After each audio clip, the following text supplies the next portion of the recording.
యాదాద్రి భువనగిరి జిల్లా చౌటుప్పల్ మున్సిపాలిటీ కేంద్రంలోని కాంగ్రెస్ క్యాంపు కార్యాలయంలో త్రిబుల్-ఆర్ రైతులతో ఎమ్మెల్యే కోమటిరెడ్డి రాజగోపాల్ రెడ్డి సమావేశమయ్యారు. ఈ సందర్భంగా మాట్లాడుతూ త్రిబుల్-ఆర్ అలైన్మెంట్ విషయంలో గత ప్రభుత్వం రైతులను మోసం చేసిందని, రైతులు ఇంకా మోసం చేసిన వారి వెంటే తిరుగుతున్నారని ఆయన తెలిపారు. త్రిబుల్-ఆర్ అలైన్మెంట్ మార్పు కోసం అధికారులతో చర్చిస్తానని, అసెంబ్లీలో ప్రస్తావన తీసుకొచ్చి ముఖ్యమంత్రితో మాట్లాడి సమస్యను పరిష్కరిస్తానని హామీ ఇచ్చారు. కేంద్ర మంత్రి నితిన్ గడ్కరీతో మాట్లాడి సమస్య తీర్చేందుకు ప్రయత్నం చేస్తానని భరోసా ఇచ్చారు.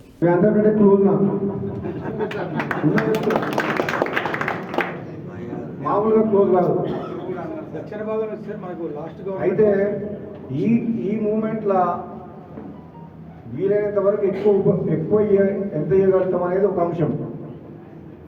ఈ మూమెంట్లో ఇదే అరేంజ్మెంట్ ఉంటే వీలైనంత వరకు ప్రభుత్వం ద్వారా ఎక్కువ నష్టభారం వచ్చే పద్ధతి మీకు వచ్చే విధంగా ప్రయత్నం చేయడం ఒకటి.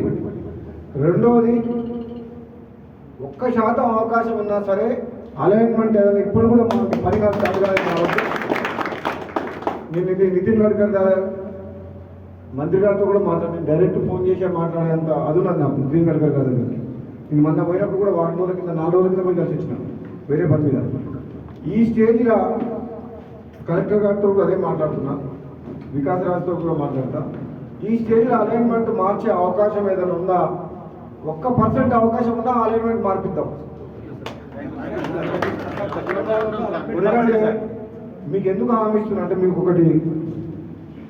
కూడా ఒక విషయం తెలవాలి. స్థానికంగా నేను ఎమ్మెల్యే ఉన్నా, ప్రభుత్వం ఉంది.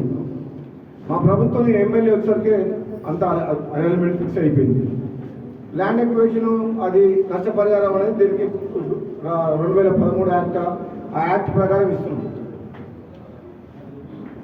మీరు ఎవరో మాటలు నమ్మి ఎవరో అన్యాయం చేస్తున్నారు, ఈ ఎమ్మెల్యే ఏం చేస్తాడు అని చెప్పి అనుకోవద్దు. అదొకటి మీ అపోహ ఉండొద్దు.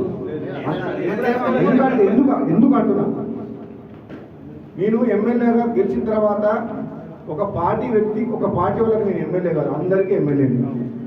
నేను గెలవకముందు ఎవరి పార్టీ వాళ్ళకే ఉంటుంది. గెలిచిన తర్వాత ఎవరికి ఎమ్మెల్యే? మున్గోడు ప్రజలందరికీ నేను ఎమ్మెల్యే. మున్గోడు ప్రజలు ఎవరికి అన్యాయమైనా వాళ్ళకు న్యాయం చేసేందుకు నా తరఫున ప్రభుత్వంతో కొట్లాడే బాధ్యత నా మీద ఉంది కాబట్టి నా మీద పూర్తి నమ్మకంతో ఉండండి. మళ్ళీ నేను మరొకసారి ప్రయత్నం చేస్తాను. అనవసరంగా వాళ్ళ మాటలు వీళ్ళ మాటలు రాజకీయాల కోసం మిమ్మల్ని అడిదిప్పి పడిదిప్పి చేస్తారు. నువ్వు ఎక్కడన్నా తిరిగినా అదొకటి ఉంది చూసినావు. దేవుడు శివుడు కుమారస్వామి వినాయకుడిని పెడతా అంట, ఊళ్ళోగా తింటాడంట, మొత్తం తిరిగి వస్తుందంట. ఆయన ఎక్కడ పోడు, ఇది శివుడు చుట్టే తిరుగుతాడు వినాయకుడు.